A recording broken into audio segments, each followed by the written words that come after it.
Games that are ambitious like Rise of Nations often fail to deliver any meaningful result, but from my time playing I can happily say that Nations succeeds by crafting a solid and smartly made RTS that blends many of my favourite elements of old school RTSs while giving plenty of challenge and variation. Rise of Nations is a game developed by people who knew how to make a good RTS, so I hope you know about the Age of Empires series since Nations is directly fed from many of the mechanics seen in the Empire series. It also contains other more unique features from the Civ and Total War games that are not as nuanced. Rise of Nations is about as liberal and imperialistic as they come. The whole game is about progress, continually expanding while destroying and exploiting everything in your way. There are various ways to win in the game, but it mostly just boils down to conquering and controlling the largest amount of territory on the map.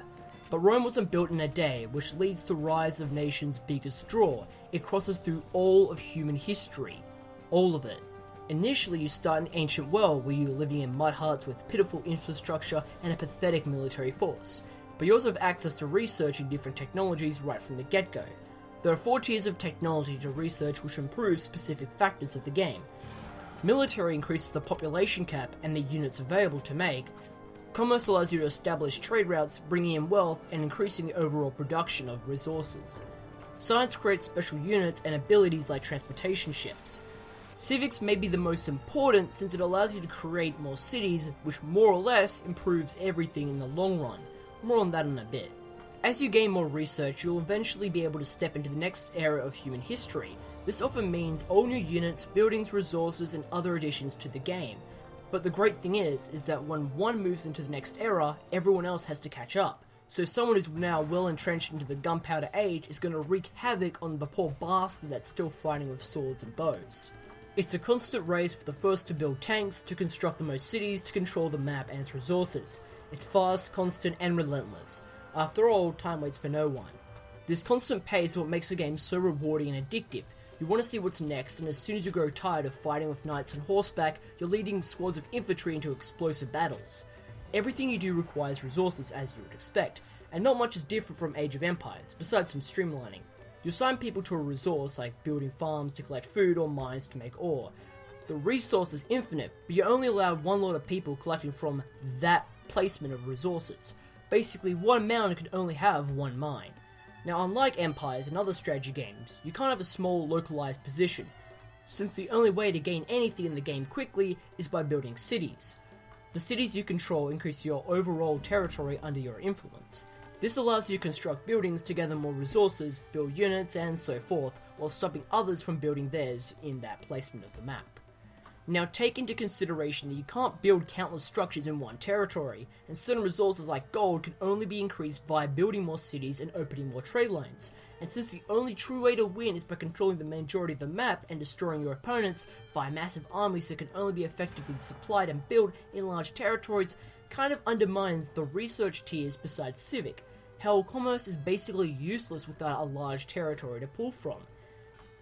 Now, combat follows the classic RTS rock, paper, scissors approach. You're never going to win by throwing the same type of unit at a fortress again and again. Now, technically, there isn't a huge roster of units. 3 types of infantry, a couple of mounted units, and 1 type of siege engine, but as the game progresses, more additional units become available. In the late game, planes can be added for air superiority, and naval units can be built to rule the high seas, though I never invested that much into this regard. A very big and important strategic addition that always has to be considered when attacking enemy territory are the supply wagons. An upgrade early on makes evading forces take attrition damage, slowly killing them. Both you and the AI will want this upgrade as soon as possible, since it stops a force from marching over their opponent's cities immediately. The supply wagon does just that, supplies. This stops units from dying in the opposing side's territory, and this is something I really don't like. No matter how big or powerful you think your army is, as soon as your weak, brittle wagons get overturned by an archer, your whole force is totally doomed. Doesn't mean that combat and all-out war is not fun, it can be rather satisfying. When you attack a city, you don't destroy it, instead you take it over, gaining all the surrounding territory and support buildings except for military structures, which can continue pumping out more soldiers, which to me is complete BS. I'm not gonna lie, it's a real power trip taking over a large city, totally changing the boundaries of both sides. But the AI is not gonna give up without a fight, and a fight they'll give you. The AI in general is quite tricky, but feels generally fair, and there is a ton of adjustability in the difficulty and options for a match to suit your playstyle. The number of fractions you can play as is pretty large, from Western Europe to Central Asia and even the Native American fractions. There are very noticeable and impressive cultural aesthetic differences in units and buildings, but they largely work the same.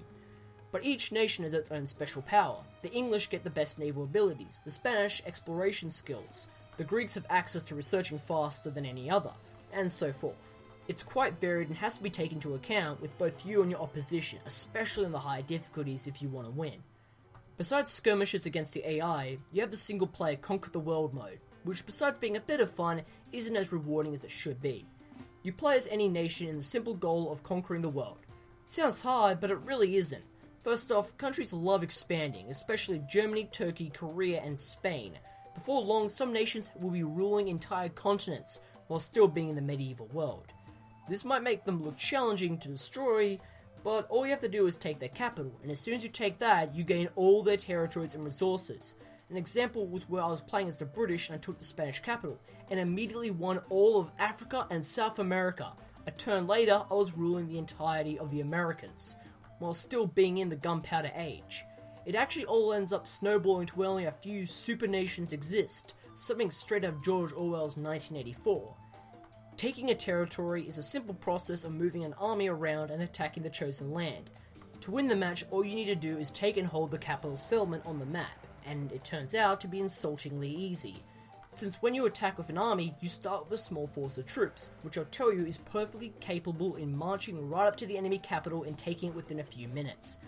As long as you attack a territory that's not heavily reinforced, your army will have no problem marching right up to them and winning without losing a single troop. Oh, they've enabled attrition damage? Well, luckily you always start with a supply wagon, so much for challenge. But hey, this was a year before Rome Total War, so you have to give credit where credit is due. Rise of Nations is a largely fun game, which only surprises me why other games of this caliber have not been made. The answer? EA and Ubisoft hate you. Sorry, it's true, they own the best RTS groups and have promptly gutted them all. Then again, I'm a guy that likes mech and RTS games, so God help me.